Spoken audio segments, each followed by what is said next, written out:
Paintball প্রতি ঘন্টায় 100 mile বেগে ছুটে চলে। কেউ যদি আপনাকে চোখে আঘাত করে তবে এর কারণে আপনি অন্ধ হয়ে যেতে পারেন। অবশ্যই সেফটি মাস্কটা পরতে হবে, কারণ এটা না পরলে চোখে যদি পেইন্টবলের আঘাত লাগে সেক্ষেত্রে চোখ অন্ধ হয়ে যেতে পারে। পেইন্টবল প্রতি ঘন্টায় 100 মাইল বেগে ছুটে চলে। কেউ যদি আপনাকে চোখে আঘাত করে তবে এর কারণে আপনি অন্ধ হয়ে যেতে পারেন। তাই অবশ্যই আপনাকে সেফটি মাস্ক পরতে হবে। আপনি বর্তমানে সেফ জোনে অর্থাৎ নিরাপদ জায়গায় দাঁড়িয়ে আছেন। আপনি যখন সেফ জোনে থাকবেন না তখন আপনাকে অবশ্যই মাস্ক পরে থাকতে হবে। আমি আবারও বলছি, আপনি যখন মাঠে প্রবেশ করবেন দয়া করে এক মুহূর্তের জন্য মাস্ক খুলবেন না। কিন্তু আপনি যদি সেফ জোনে অর্থাৎ নিরাপদ জায়গায় না থাকেন এবং কোনো কারণে যদি আপনার মাস্ক তুলে নেন তাহলে আপনি আজকের পেইন্টবল গেমে আর অংশগ্রহণ করতে পারবেন না। কোনো একটা গেম খেলা অবস্থায় যদি কোনো কারণে আপনার মাস্ক ভুলবশত পড়ে যায় তাহলে আপনাকে অবশ্যই আপনার 2 চোখ ঢেকে এবং মাটিতে মুখ নামিয়ে একজন মার্শালের জন্য জোরে চিৎকার করতে হবে।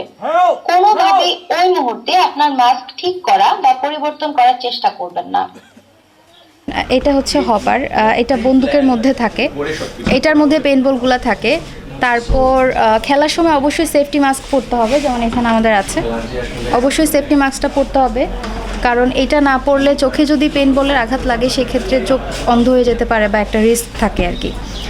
আর এমনিতে আপনি নর্মাল ড্রেস আপ পরেও খেলতে পারবেন। আর যদি আপনার মনে হয় যে না আমি একটু রিয়েল টাইপের ওরকম ওয়ার ভাইব আমার দরকার, তখন আপনি ইনস্ট্যান্ট এখানে আমাদের এখান থেকে স্টোরেজ থেকে ড্রেস পারচেস করে দেন আপনি খেলতে পারবেন।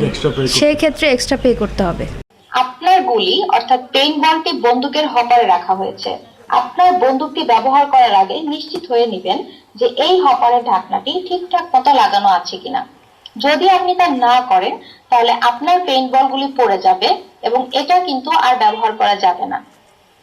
যেহেতু বন্দুকগুলি গ্যাস দ্বারা চালিত হয় তাই গ্যাস ট্যাঙ্কগুলোতে কোনো প্রকার চাপ দেয়া বা হস্তক্ষেপ করা যাবে না। যদি আপনার বন্দুক নিয়ে কোনো সমস্যা হয় তাহলে আপনার হাত উপরে তুলে মার্শাল বলে চিৎকার করবেন। অনুগ্রহ করে পেইন্টবল খেলার সময় অ্যালার্ট থাকবেন। আপনি সম্মুখে পা দিয়ে সতর্কতার সাথে এগিয়ে যাবেন। কোনো গাছে বা অন্য কোনো কিছুর উপরে উঠবেন না। হেডশট কাউন্ট করা হয় না, তাই প্রতিপক্ষের মাথার দিকে লক্ষ্য রাখার প্রয়োজন নেই। ভুলবশত যদি আপনার মাথায় গুলি লাগে তাহলে আপনি চিন্তিত না হয়ে শুধু খেলা চালিয়ে যাবেন। আপনার বন্দুক বা হপারে আঘাত করা হলে এটাও কাউন্ট করা হবে না। পেইন্টবল অবশ্যই আপনার প্রতিপক্ষের শরীরে আঘাত করতে হবে। যদি আপনার প্রতিপক্ষ আপনার শরীরে গুলি করে তাহলে আপনার হাত উপরের দিকে রাখবেন এবং ডেড বলে চিৎকার করবেন। টার্গেট চান তাহলে এই কৌশলগত আক্রমণের রাইফেলটি একটি সাইলেন্সার এবং এর সাথে সামঞ্জস্য বাকি সবকিছু স্টক হেডকোয়ার্টার্সে আছে।